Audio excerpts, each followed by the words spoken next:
Hi guys. Hi. Big congrats on Bros. It's funny and sweet and tender and poignant all at the same time. I love it. Thank you so much. Thank Oh, you. you're so welcome. Let's begin with you, Mr. Billy. Give us the genesis. I mean, in the film, your character says, "I'm not the one to write rom-coms," and here you are. I know, yes, that's Give the us a irony. genesis.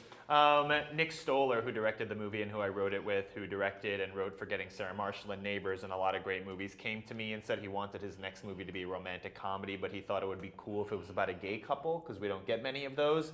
But he's not gay, so he couldn't write it by himself. He doesn't have the life experience, so he asked me if I wanted to write it with him and star in it, and Judd Apatow, mega comedy producer, came on board to produce not long after, and we worked on the script for many years, and we were lucky enough to get to shoot it, and here we are. Wow. Were you a fan of rom-coms as a kid?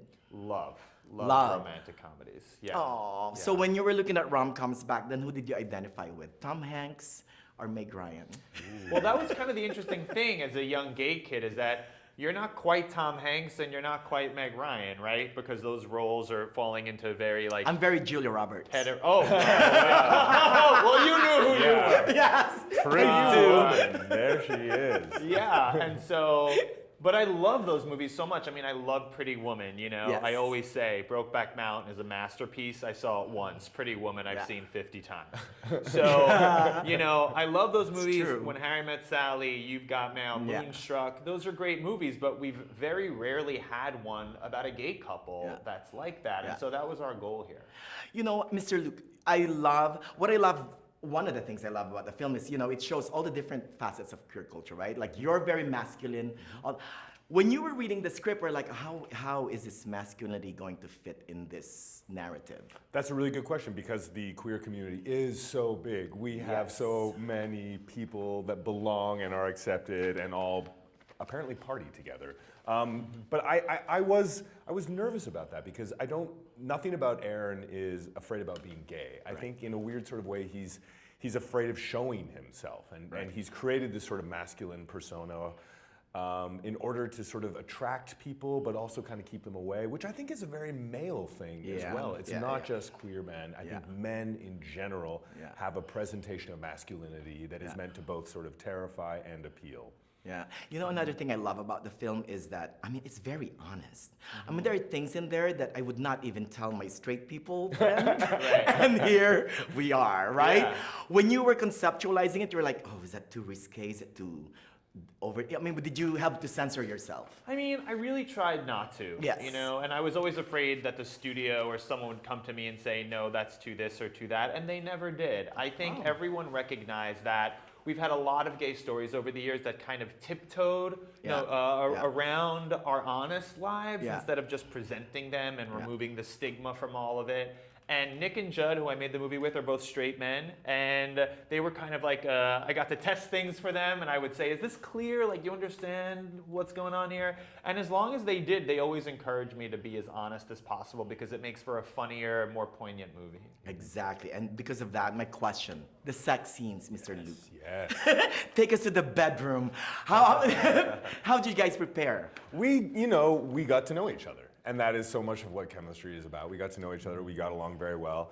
When it came to doing the sex scenes, we had an intimacy coordinator and they talked with us. But we didn't have a strict choreography. It just kind of unfolded, and there's stuff on the cutting room floor that is not in the movie that we shot. But we just kind of had fun, and I think that that's actually an important part of the movie is sex is fun. Aww. It's not always really serious, and, you know, and there's comedy in that. And they're all going to be in the Blu-rays.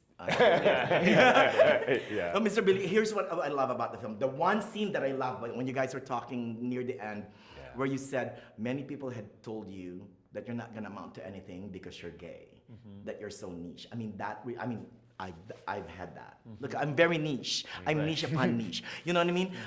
Tell us what got you to writing that scene. I love that. That was the heart of that. Thank you. Yeah, I thought it was important to, again, just be honest and say, like, yes, this is a celebratory moment, this movie. It's historic in a few different ways.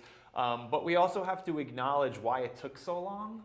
you know, and that was my way of doing it. You know, I think that we want to show these characters not just as funny cartoons, but as real people, complicated people. You can be a really confident guy and also have moments of deep self-doubt and insecurity. You can be the best looking guy in the room and still have self-loathing, you know, meaning me.